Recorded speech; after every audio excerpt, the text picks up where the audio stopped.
Halo YouTube, ketemu lagi bareng gue PJ. Di video kali ini gue mau unboxing dan review sebuah TV. Nah, TV yang bakal gue bahas di video kali ini adalah Toshiba 50C350LP. Curhat sedikit, ini TV 4K pertama gue, karena yang sebelumnya itu gue masih pakai TV yang Full HD aja. Dan sejauh ini memang masih cukup sih sebetulnya, tapi kebetulan memang kemarin itu harus upgrade karena menggantikan TV yang rusak, jadi gue pikir sekalian aja beli yang 4K.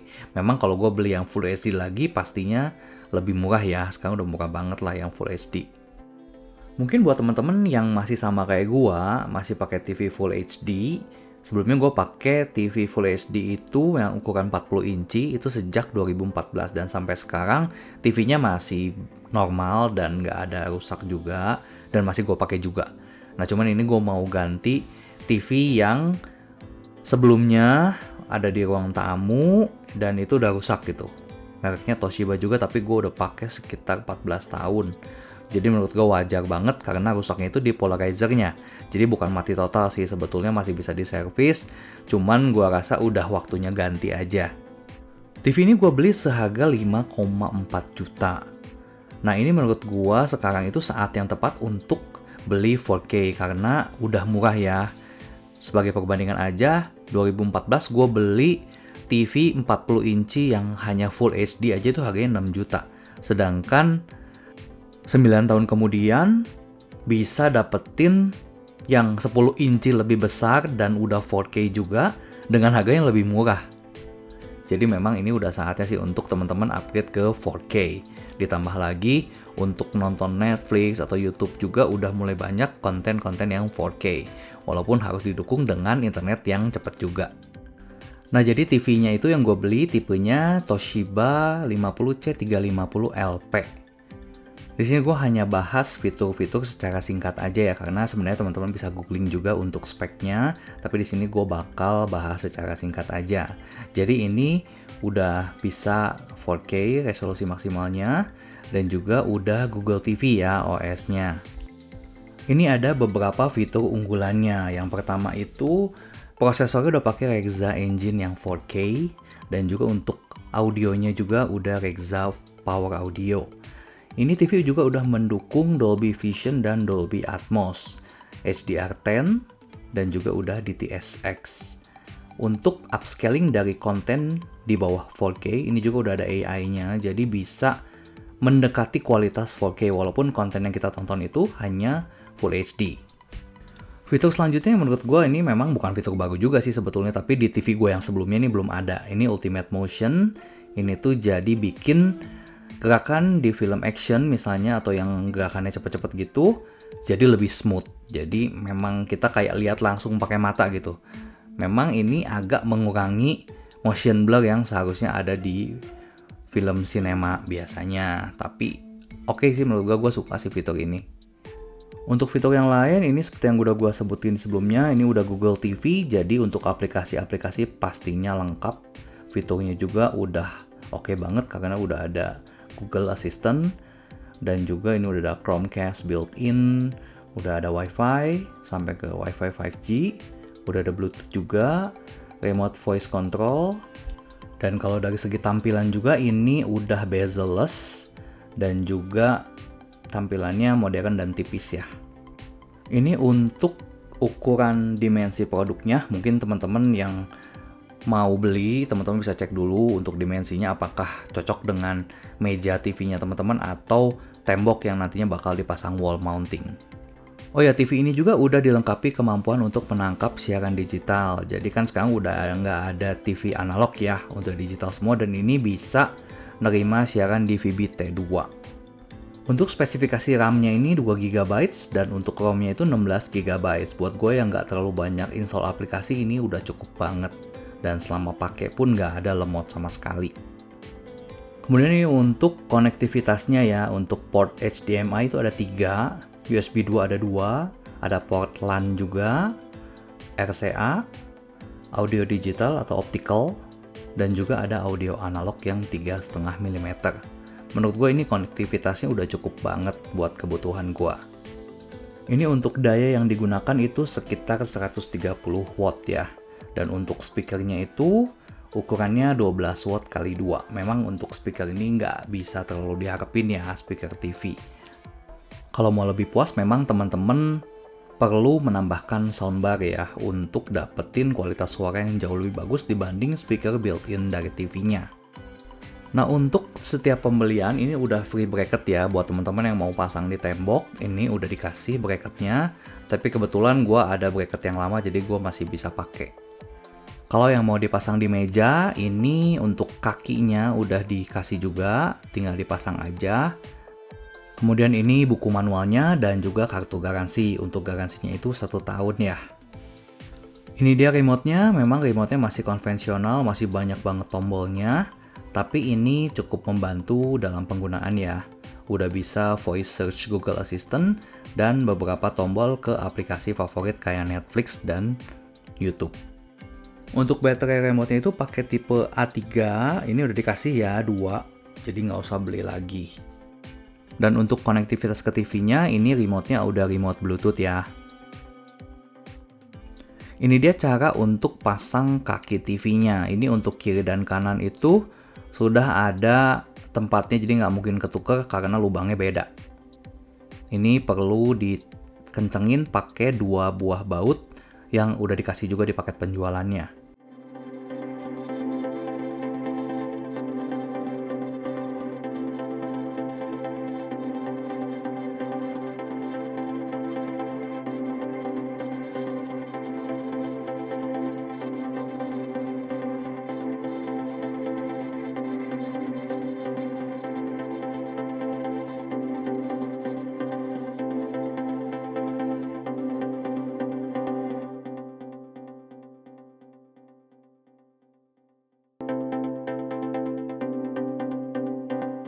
Untuk speaker ini tempatnya ada di bawah TV, jadi ngarahnya itu ke bawah.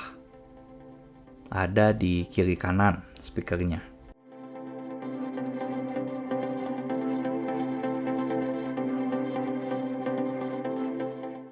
Nah, sekarang kita mau lihat bagian belakang TV-nya untuk tunjukin ke teman-teman ada port apa aja di belakang TV-nya. Untuk port HDMI itu ada 3, port USB ada 2, kemudian ada port untuk optical audio, LAN, dan juga analog audio. Untuk RCA juga udah ada, dan ini udah siap digital, jadi udah bisa terima siaran DVB-T2. Untuk buatannya ini buatan Indonesia, dan ini sebelah kanan ada untuk kabel power ya, colokinnya ke situ.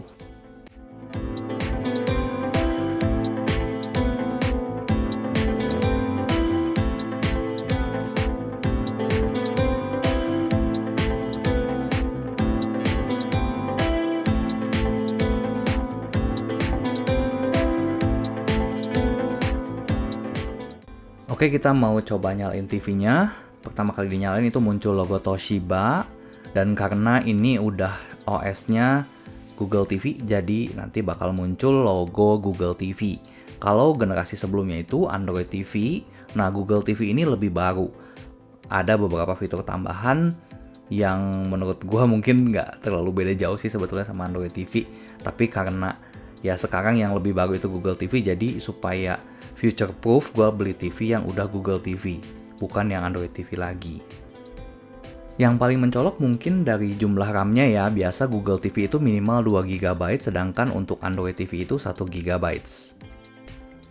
Berikut ini gue bakal tunjukin menu-menu untuk tampilan dari Google TV-nya, ini tampilan utamanya. Di atas itu teman-teman bisa pilih aplikasi-aplikasi favorit dan ini juga bisa diatur untuk penempatannya dan apa aja yang mau ditampilin itu teman-teman bisa atur semua.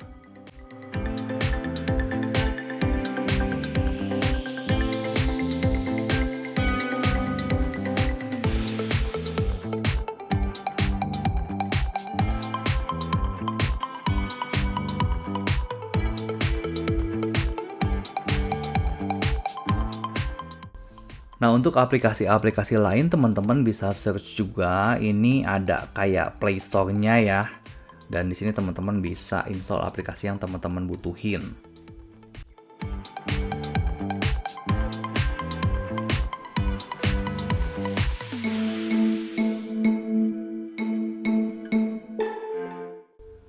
Next, ini untuk fungsi search atau fungsi pencariannya, teman-teman bisa ketik atau bisa juga dengan voice. Teman-teman bisa ngomong langsung di remote TV-nya sambil tekan tombol yang ada logo Google Assistant-nya. Jadi teman-teman bisa search pakai voice juga. Selanjutnya gue bakal tunjukin untuk menu-menu settingnya itu ada apa aja. Jadi teman-teman bisa lihat kalau misalnya ada fitur-fitur yang teman-teman butuhin, mungkin bisa dicek di sini.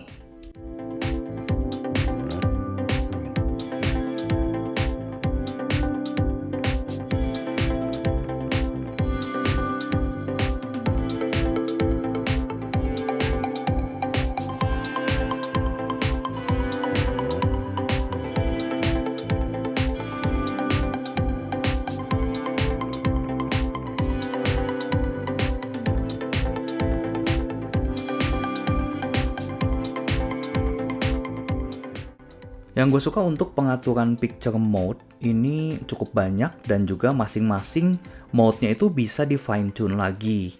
Jadi kayak contrast, brightness, color, tint, sharpness itu semua bisa diatur sesuai dengan keinginan teman-teman.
Nah, ini untuk pengaturan sound juga, ini pengaturannya cukup banyak dan cukup detail juga.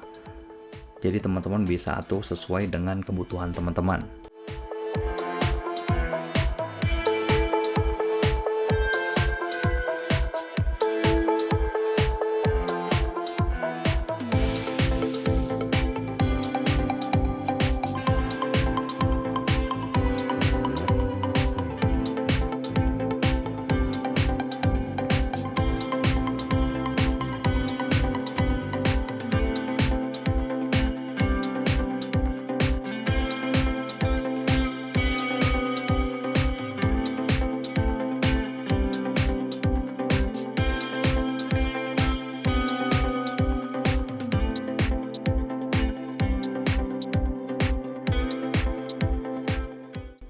Nah, ini storage yang tersisa itu 7,3 GB dan ini bisa teman-teman isi juga pakai aplikasi yang lain, tapi kalau gua sih kayaknya belum butuh yang lain, jadi gua nggak install tambahan. Dan sejauh ini untuk akses semuanya itu sama sekali nggak ada lemot ya.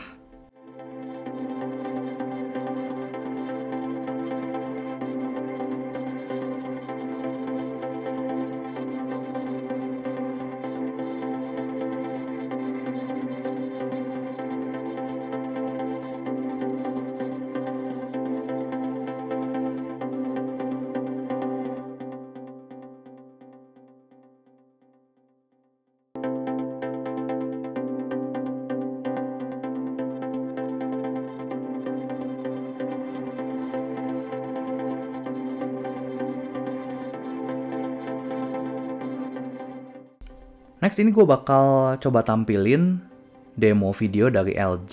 Ini untuk mendemokan OLED sebetulnya, tapi gue cobain untuk tampilin di TV gue ini. Dan teman-teman bisa nilai sendiri gimana kualitasnya. Dan untuk supaya maksimal, ini gue pilih di resolusi 4K 2160p.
Next, gue mau nunjukin ini untuk yang fitur Ultimate Motion-nya tadi, yang untuk mempercepat atau bikin pergerakan layar itu lebih smooth, jadi kayak mengurangi motion blur-nya. Ini mungkin selera ya, tapi kalau gue sendiri suka sih. Dan ini fitur memang nggak bisa dimatiin, jadi otomatis nyala.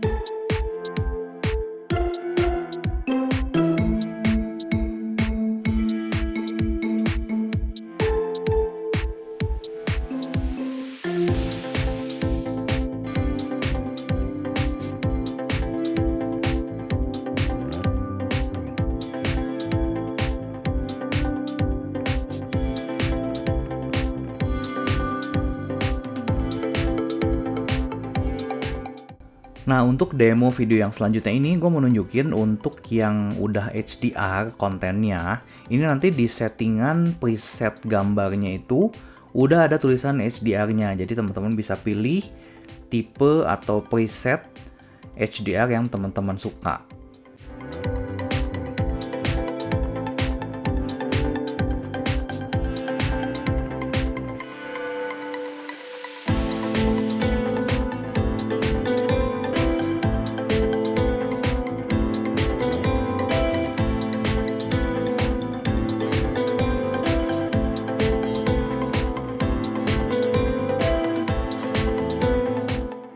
Nah, ini untuk settingannya udah ada HDR Dynamic, HDR Standard, Natural, dan lain-lain. Itu teman-teman bisa pilih sesuai dengan selera teman-teman.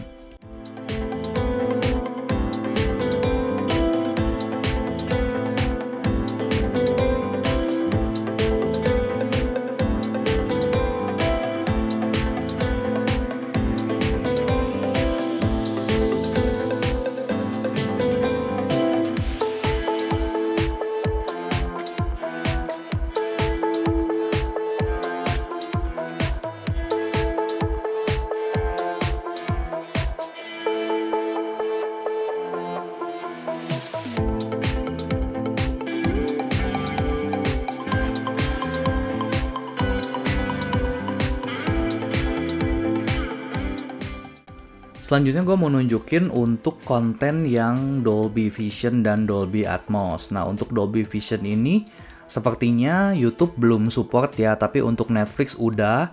Jadi untuk teman-teman yang mau nonton film itu biasa sebelum mulai itu tuh ada logo-logo kayak Dolby Vision, Dolby Atmos, atau ada HDR. Itu teman-teman bisa cek dulu. Jadi kalau misalnya kontennya atau filmnya udah mendukung untuk Dolby Vision, itu nanti teman-teman bisa pilih settingan picture yang sesuai dengan Dolby Vision.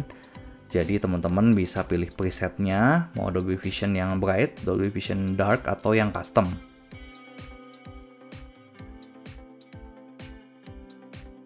Nah, ini contohnya ya, ini bisa Dolby Vision dan nanti otomatis di settingannya itu bakal muncul Dolby Vision. Jadi yang bright itu mungkin kalau teman-teman nonton filmnya itu yang scene-nya mostly terang, mungkin teman-teman bisa pilih yang Dolby Vision bright, atau kalau misalnya yang teman-teman tonton itu filmnya lebih banyak scene yang gelapnya, mungkin teman-teman bisa pilih yang Dolby Vision dark atau yang custom untuk settingan yang sesuai dengan teman-teman mau. Masing-masing settingan Dolby Vision ini masih bisa teman-teman custom juga, sesuai dengan preferensi teman-teman.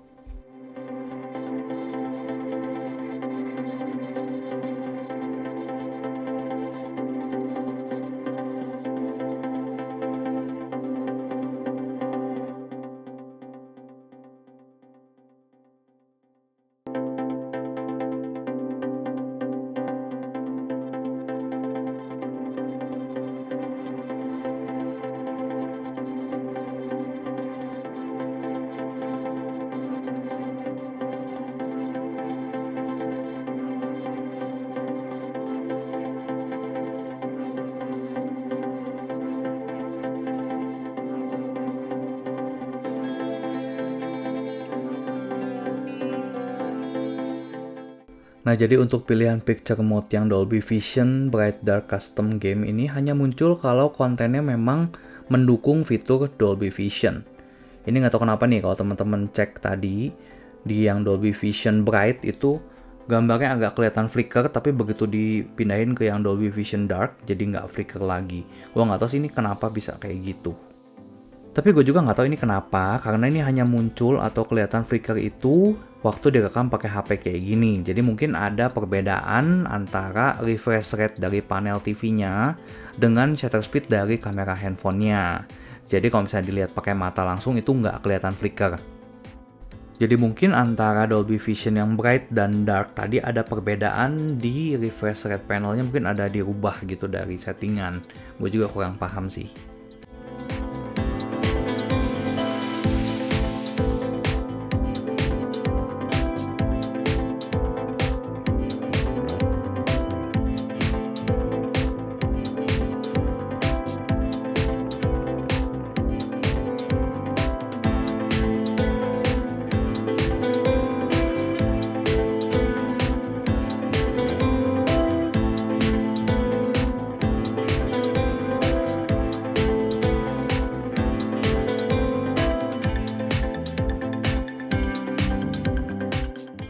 Nah, yang selanjutnya gue mau nunjukin ke teman-teman untuk viewing angle dari TV ini.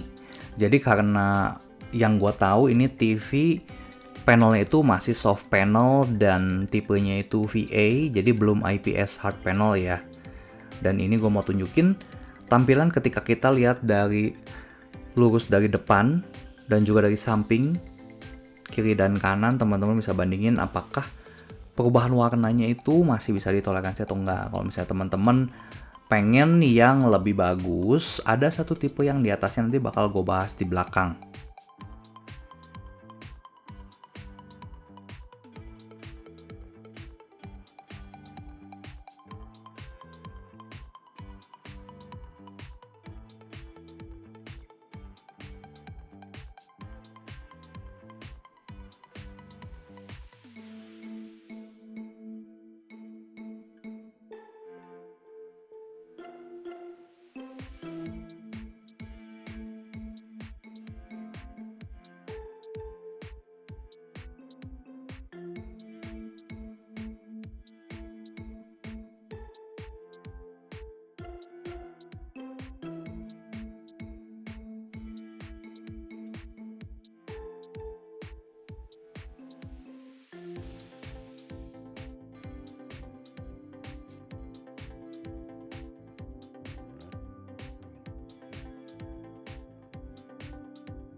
Nah, selanjutnya untuk backlight bleeding, teman-teman bisa lihat di video ini ada di sekitaran samping-samping frame TV itu ada putih-putih ya, kayak backlight bleeding gitu. Cuman memang kalau misalnya di kondisi tertentu, mostly memang nggak kelihatan sih. Tapi kalau misalnya di menu-menu Google TV tadi sebelum milih aplikasi itu agak cukup kelihatan, dan juga waktu di menu settings itu cukup kelihatan, tapi secara overall itu nggak mengganggu sih. Dan gue juga sempet ngetes untuk TV merek lain juga kurang lebih sama sih. Nggak tahu kenapa TV-TV yang sekarang itu memang kualitasnya mungkin nggak sebagus yang dulu ya.